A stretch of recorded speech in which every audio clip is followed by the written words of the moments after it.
చేసిన రైట్. అంతేనా? క్రియ కూడా ఉందా? రైట్. క్రియ విశ్వాస సంబంధమైన క్రియ. రెండవది,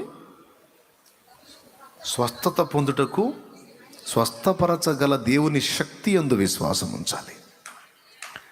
దేవా, నీవు బలవంతుడవు, నీవు శక్తి గలవాడవు. దేవునికి స్తోత్రం. ఆయన శక్తి యందు విశ్వాసం ఉంచితే స్వస్థత పొందుటకు మనకు శక్తి వస్తుంది. దేవుని అద్భుతం చూచుటకు మనకు శక్తి వస్తుంది. ఇది ఈ ఒక్క చోటే కాదు, హెబ్రీ పత్రిక 11లో మీరు చూడగలిగితే చూడండి, ఆ విశ్వాసాన్ని బట్టి ఆమె ఏం పొందిందో. 11వ అధ్యాయము 11వ వచనం.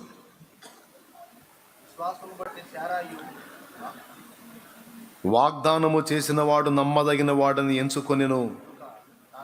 విశ్వాసమును బట్టి శారాయు వాగ్దానము చేసిన వాడు నమ్మదగిన వాడని ఎంచుకొనెను గనుక తాను వయస్సు గతించిన దైనను గర్భము ధరించుటకు శక్తి పొందెను.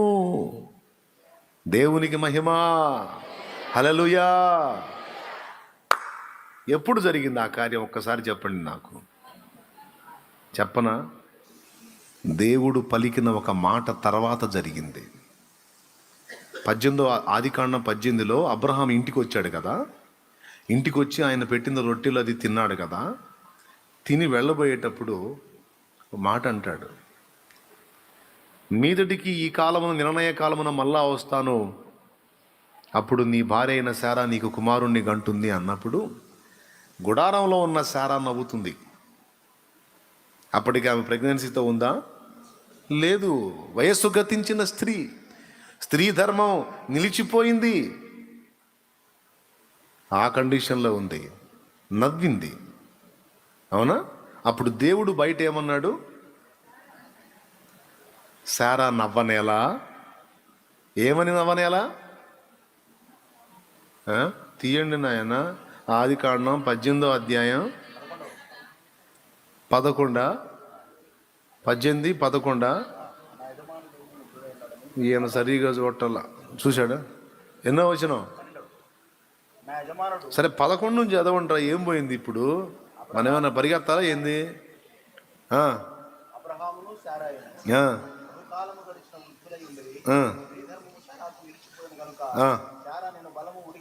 స్త్రీ ధర్మము శారాకు నిలిచిపోయాను కనుక నేను బలము ఉడిగిన దానను, నా యజమానుడును వృద్ధుడై ఉన్నాడు కదా అని తనలో నవ్వుకొనెను. ఆగాగు, నువ్వు చదవటం ఆపువాగు, చదువు. అంతటా యెహోవా, ఆమె లోపల నవ్వింది గుడారంలో. అంతటా యెహోవా అబ్రహాముతో, వృద్ధురాలనైనా నేను నిశ్చయముగా ప్రసవించేదనని శారా నవ్వనేలా? ఆ మాట విన్నది. అది ఇక్కడ పాయింట్. ఏ మాట విందే? ఇక్కడ దేవుడు దేని గురించి మాట్లాడుతున్నాడు? తన శక్తిని గురించి మాట్లాడుతున్నాడు. స్తోత్రం చెప్పు. దేని గురించి మాట్లాడాడు? ఇక్కడ సిలువను గురించి మాట్లాడలా, మరి దేని గురించో మాట్లాడలా, ఆయన శక్తిని గురించి మాట్లాడాడు. ఏమనుకుంటుంది నీ భార్య? నవ్వుకుంటుంది. వయస్సు గతించిన నేను బిడ్డని గంటానా, ప్రసవిస్తానా అని శారా నవ్వనేలా? అని యెహోవాకు అసాధ్యమైనది ఏదైనా కలదా? అంటే ఏంటి? నేను సర్వశక్తి గల దేవుడను. దేవునికి మహిమ. నాకు ఏదైనా సాధ్యమే. నన్నేం తక్కువ అంచనా వేసి, నా శక్తిని తక్కువ అంచనా వేసినట్టుంది మీ ఆవిడే. అప్పుడు వచ్చి నేను నవ్వలేదు, నవ్వితివి. చదువు, ఆ మొక్క కూడా ఉంటుంది. చదువు. ఏనాయనా మైక్ ఎవరు తీసుకోలేదా బాబు? లాభం, నేనన్నా చదువుకుంటా. మైకు తీసుకోనాయనా. ఆన్లైట్లో వాళ్ళు కదా నిద్రపోవాలి, వీళ్ళు నిద్రపోతున్నారు. ఏమి నాకు యెహోవాకు అసాధ్యమైనది ఏదైనా ఉన్నదా? మీదటికి ఈ కాలమున నిర్ణయ కాలమందు నీ యొద్దకు తిరిగి వచ్చేదను, అప్పుడు శారాకు కుమారుడు కలుగును. నన్ను శారా భయపడి నిన్ను నవ్వలేదని చెప్పగా ఆయన అవును, నువ్వు నవ్వితివనెను. అది అయిపోయింది. ఇప్పుడు ఆమె వయస్సు గతించినదైనను వాగ్దానం చేసినవాడు నమ్మదగినవాడు అని మాత్రమేనా? ఆయనకు అసాధ్యమైంది ఏది లేదని నమ్మింది. ఆయన సర్వశక్తుడు. మనుషులకు కొన్ని అసాధ్యాలు ఉంటాయి కానీ నా దేవునికి సమస్తము సాధ్యమే అని నమ్మింది. ఈరోజు నువ్వు ఎదుర్కొంటున్నటువంటి ప్రతికూలతల నుంచి నిన్ను విడిపించుటకు, రోగం కావచ్చు, నీ భౌతిక సమస్యలు ఏవైనా కావచ్చు, లేదా ఆత్మీయ జీవితానికి అవరోధంగా మారిన బలహీనతలు కావచ్చు, నీ వీక్ పాయింట్స్, వీక్నెసెస్, వేటిని బట్టి నువ్వు డిస్టర్బ్ అవుతున్నావో, దేన్ని బట్టి నువ్వు కృంగిపోతున్నావో, ఈరోజు దేవుడు స్పష్టంగా నీకు అందిస్తున్నాడు. నా సిలువను విశ్వసించి రక్షణ పొందుతావు, నా శక్తిని విశ్వసించుట ద్వారా శక్తి పొందుతావు. అన్నిటిలో నుండి బయటపడటానికి శక్తి పొందుతావు. కాబట్టి నీకు శక్తి కొరకు నా శక్తిని ధ్యానించమన్నాడు. నీవు శక్తి పొందుటకు నా శక్తి గల కార్యములను ఒక్కసారి ధ్యానించు అన్నాడు. దావీదు చేసింది అదే. దేవుని దగ్గర నుండి బలమైన కార్యాలు పొందగోరినప్పుడు గతములో తన పితరులకు దేవుడు ఎట్టి బలమును చూపించాడో, ఎలాంటి కార్యాలు చేశాడో వాటిని ధ్యానించాడట, వాటిని జ్ఞాపకం చేసుకున్నాడట. ఆ కార్యాలను గుర్తు చేసుకొని ఆయన శక్తిని తలపోసుకొని ఈయన విశ్వాసము ద్వారా శక్తి పొందాడు. నిజంగా ఎంతమందికి అర్థమైందండి? నేను కూడా అంతే శక్తి పొందేది. ఇప్పుడు దేవుణ్ణి విశ్వసించి ఆయన శక్తివంతమైన కార్యాన్ని చూడాలంటే గతములో ప్రభువు ఎట్టి కార్యాలు చేశాడో వాటిని తలంచుకుంటా, పితరులకు చేసిన కార్యాలు తలంచుకుంటా, నా మట్టుకు నా జీవితంలో ఆయన చేసిన కార్యాలు తలంచుకుంటా, వాటిని జ్ఞాపకం చేసుకుంటా, మళ్ళా ధ్యానిస్తా. అప్పుడేం జరిగింది తెలుసా? అంత ఆ భక్తులకు అంత చేశాడు. నా జీవిత ఆరంభం నుంచి నేను రక్షణ పొందిన దగ్గర నుండి, విశ్వాస జీవిత ఆరంభం నుండి ఇప్పటిదాకా నేను ఊహకు అందనటువంటి గొప్ప గొప్ప కార్యాలు ఎన్నో నా దేవుని దగ్గర పొందాను, చూశాను. వాళ్ళకి ఇన్ని కార్యాలు చేసి నాకు ఇన్ని కార్యాలు చేసినోడు, ఇప్పటిదాకా చేసుకుంటా వచ్చినోడు ఇప్పుడు చేయడా? నిశ్చయంగా ఇప్పుడు కూడా ఆయన శక్తివంతుడే.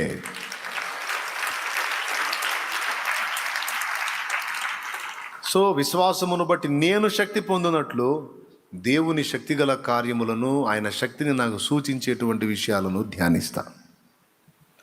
అందుకే బలహీనమైన వారికి, రోగులైన వారికి చెప్తాను, 4 సువార్తల్లో ప్రభువు చేసిన కార్యాలు పదే చదవండి అని.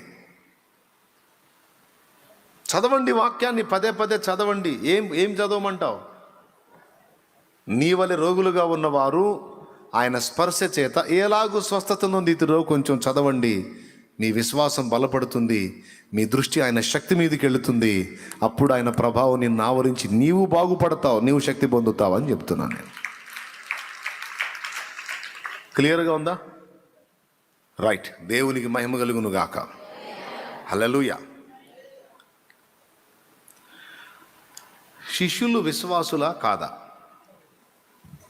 శిష్యులు విశ్వాసులా కాదా?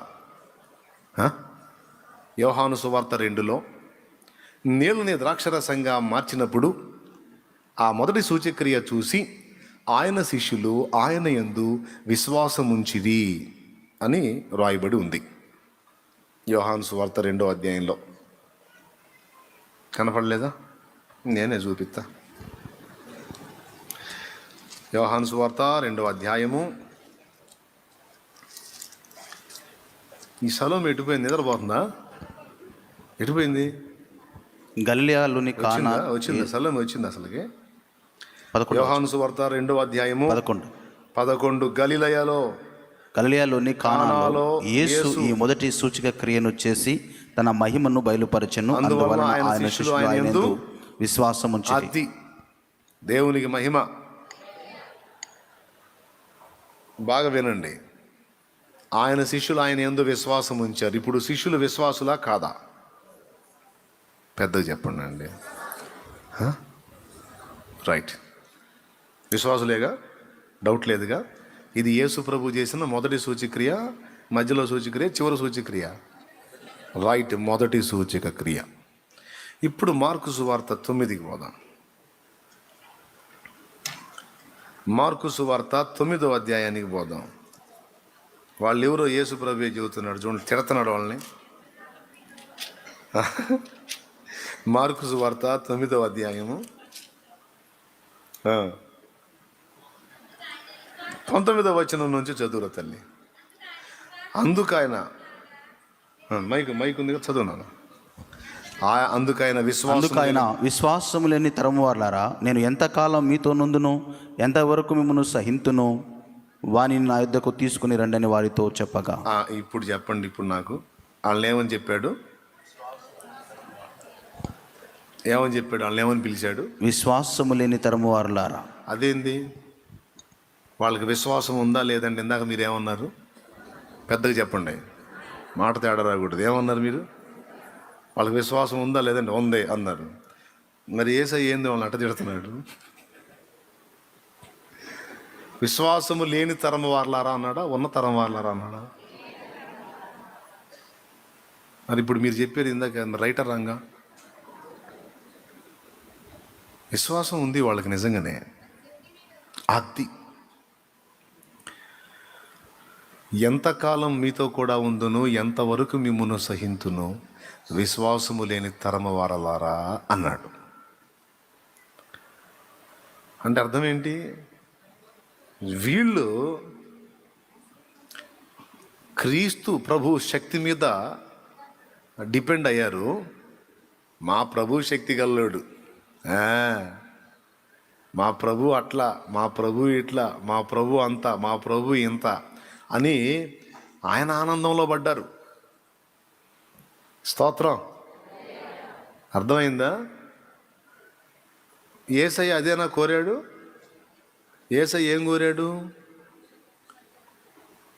నేను పడుతుంటాను మనుషుల్ని, మీరు చూస్తూ ఉండండి అని కోరాడా? మీరు మనుషుల్ని బట్టు జాదరు కావాలన్నాడా? పెద్దగా చెప్పండి అమ్మా. రైట్, నేను శక్తివంతుడను, నా శక్తి గల కార్యాలు చూడండి అన్నాడా? నా వెనక వచ్చు మీరు కూడా ఈ కార్యాలు చేయాలని కోరాడా? ఇంకా గొప్ప కార్యాలు చేస్తారు అని కూడా చెప్పాడు ఆయన. అంటే ఏంటి ఆయన ఆశ? నా ప్రభు అలాగా, నా ప్రభు ఇలా అంటే. ఇప్పుడు పాయింట్ నా మీద పోల్చుకొని చెబుతా. అసలు మా శాలేమన్న సువార్త ఎట్ట చెబుతాడు అనుకున్నా? ఆనందం. మరి నువ్వా? మందేముందిలే, మనం ఏం చెబుతాం? శాలేమన్న ఎట్ట చెబుతాడు అనుకున్నాను. శాలేమన్న ఆనందం, శాలేమన్న ఆనందం. మరి నీ సంగతి ఏంది? ఇప్పుడు నా భజన కాదు కదా, నువ్వు తయారవ్వాలి కదా, అది కదా చదువు. మా సార్ ఎట్ట చెబుతాడు అనుకున్నావు క్లాసు? నేను వినగానే భలే చెబుతాడు. మరి ఇంకెందుకు తగలబడినా క్లాస్కి ఎందుకు పోతున్నాను? మరి నీ సంగతి ఏంటంటే మనకెందుకులే అని. మరి ఎందుకు పోతున్నా? టైం పాస్ చేయటం పోతున్నావా? ఇక్కడ యేసు ప్రభు బాధ అదే. నా వెంట పెట్టుకొని ఎందుకు తిప్పుతున్నా మిమ్మల్ని? నేను కార్యాలు చేస్తూ ఉంటాను, మీరు చూస్తూ ఉండండి, పొగుడుతూ ఉండండి అనే. ఎవరికి కావాలి మీ పొగడ్తలు? మీరు ఇలా తయారు కావాలి. దేవునికి మహిమ. దేవుని శక్తిని పొంది నేను ఎలాగూ ఈ కార్యాలు చేస్తున్నానో, నా శక్తిని తలపోసుకొని ఆనందపడటం కాదు, మీరు కూడా శక్తి పొందాలి. దేవుని యొద్ద నుండి ఆయన శక్తిని బట్టి నేను ఎలా శక్తి పొందుతున్నానో, మీరు కూడా ఆయన శక్తిని ఆశ్రయించి శక్తివంతులు కావాలి. ఒట్టి భజన భక్తులు కాదు, శక్తిని ఆశ్రయించే భక్తులు కావాలి. తిమోతికి రాసిన 2వ పత్రిక 3వ అధ్యాయం 5వ వచనం చదువమ్మా. 2 తిమోతి పత్రిక, తిమోతికి రాసిన 2వ పత్రిక 3వ అధ్యాయము 5వ వచనం. చూసారా? క్లియర్గా ఉంది. దేవునికి మహిమ కలుగును గాక. హల్లెలూయా. పైకి భక్తి గల వారి వలె ఉండి దాని శక్తిని ఆశ్రయించని వారు నై ఉందురు. ఇట్టి వారికి సుముఖుడవా విముఖుడవై ఉండమన్నాడు. ఇట్టి వారికి విముఖుడవై ఉండుము. అది లెక్క. శిష్యులు ఏం చేయాలి ఇప్పుడు? భక్తులే, కాస్త కూస్త విశ్వాసం ఉంది, ఆయన బలవంతుడు, ఆయన శక్తివంతుడు అని ఆయన యందు విశ్వసించి ఆయన శక్తిని నమ్ముట ద్వారా నేను కూడా శక్తి పొందగలను అన్న విషయం వారు గుర్తించలా. గుర్తిస్తారని ఒక రౌండ్ పంపించాడు కూడా, పోయి చేసి కూడా వచ్చారు. నువ్వు చెప్పావు, మేము చేశాం, అంతే. నేను కాదు, మీరు కూడా పోయి చేసిరండి అని వాళ్ళ చేత కూడా కొన్ని శక్తివంతమైన కార్యాలు చేయించాడు. కానీ ఆ పూట అయిపోయింది. తర్వాత మళ్ళా వాళ్ళు శక్తిహీనంగానే ఉన్నారు. అంటే వారి స్వీయ సాధన విషయంలో నిర్లక్ష్యంగా ఉన్నారు. ఇప్పుడు షాలేమన్నా మంచిగా దేవుని గురించి ప్రకటిస్తున్నాడు, ఇతరులకు దేవుని గురించి బోధిస్తున్నాడు అని నువ్వు సంబరపడుతున్నావు, ఓకే. మరి నీ సంగతి ఏంది? నేను ఒక ఆయన దగ్గర బాప్తీసం పొందాను, ఆయన కూడా వాక్యం బాగా చెబుతాడు, అబ్బా అన్న భలే చెబుతాడు ఎగురుకుంటూ తిరిగితే మరి మీ అందరి సంగతి ఏంది? ఇప్పుడు అర్థమైంది మీకు ఈజీగా. స్తోత్రం. అన్న బాగా చెబుతాడని నేను అట్టనే తిరిగాను అనుకో, జస్ట్ ఆయన భజన చేసుకుంటా, మరి కార్యం ఎట్లా? అవునా?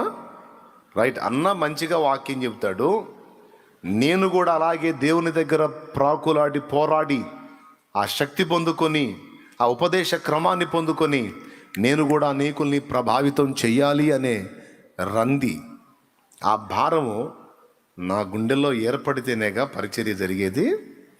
ఇప్పుడు నీ సంగతి చెప్పు. కొంతమంది జస్ట్ ఎదుటోళ్ళని అట్లా పొగిడి వదిలేస్తారు. అసలు నువ్వు భలే రక్షిస్తున్నావు అక్క ఆత్మల్ని, అసలు నువ్వు భలే ప్రకటిస్తావు అక్క, మరి నువ్వేం చేస్తున్నావు అక్క, నీకేం రోగం అక్క, నువ్వు కూడా ప్రకటించవచ్చుగా అక్క. నాకంత రాదులే అక్క, ప్రయత్నం చేయక్క, సాధన చెయ్యి, నాకంత ప్రార్థనా శక్తి లేదక్క, ఏం తిని నిద్రపోకపోతే మోకాళ్ళని మొర్ర పెట్టచ్చుగా అక్క. స్తోత్రం. దేవుడు నీకు కూడా శక్తిని ఇస్తాడుగా అక్క. అన్నా ఈడు పెద్దగా అరిస్తే పాపం వాళ్ళు ఇబ్బంది పడతారు, బిడ్డలు నిద్రపోని వాళ్ళే. ఒకసారి ఆలోచించండి, నిద్రపోయినట్టు ఇక్కడ కూర్చున్న వాళ్ళు కాదు, చుట్టుపక్కల ఇల్లోళ్ళు పొద్దంతా చాకిరి చేసి వచ్చి మాకేందిరా ఈ బాధ ఏందిరా అయినా అనుకుంటారు. అందుకని నేను కూర్చొని అన్నీ ఆలోచిస్తుంటాను, నేను ఏం చేయాలి మరి? ఎక్కడికి వచ్చాగాం?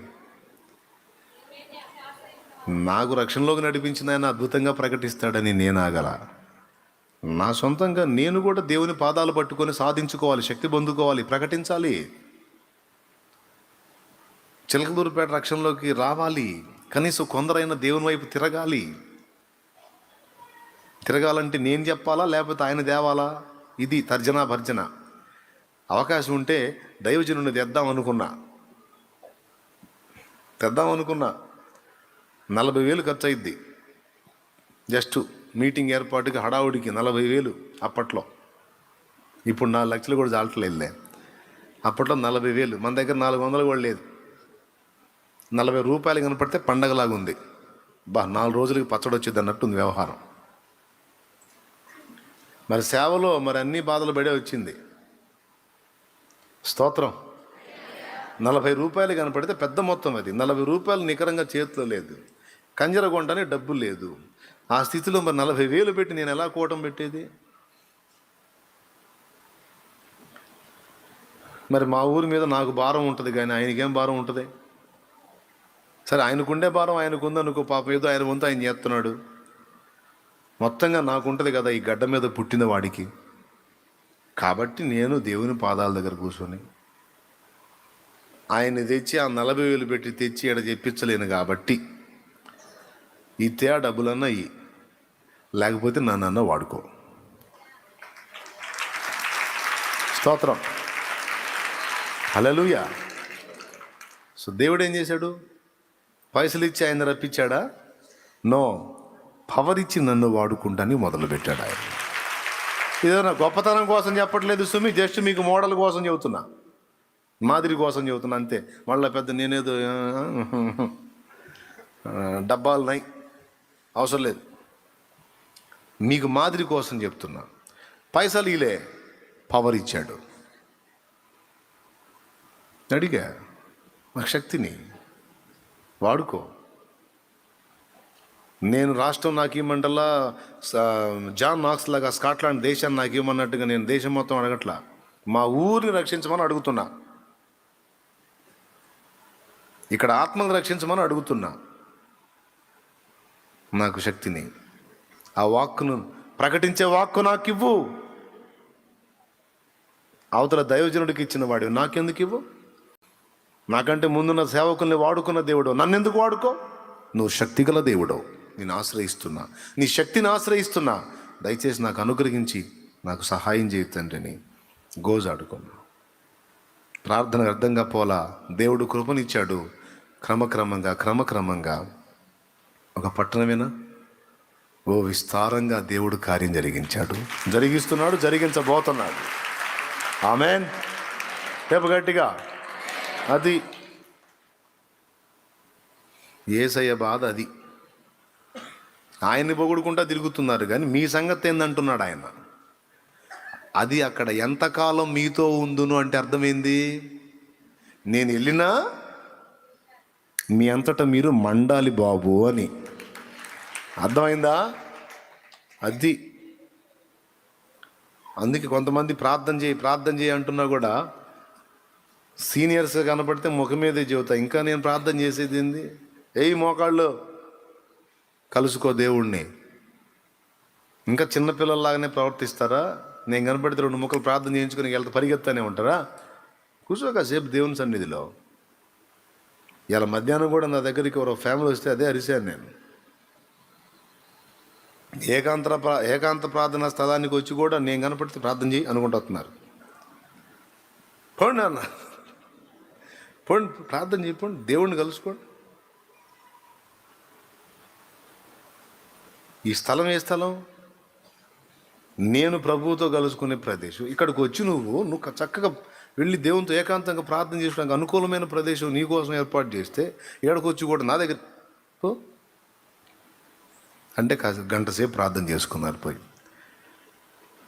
అప్పుడు ఇక మళ్ళీ వెళ్ళేటప్పుడు పిలిచి చేతుల నుంచి ప్రార్థన చేసి పంపించా. దేవునికి మహిమ కలుగునుగా. నా కోరిక అదే. పద్దాకలు నేనే చెప్పాలి, మీరే వినాలి కాదు. మీలో ప్రతి ఒక్కరూ సరైన ఆత్మీయతను సాధన చేయాలి, సరైన భక్తిని సాధన చేయాలి. మీలో ప్రతి ఒక్కరూ బలమైన పాత్రలు కావాలి.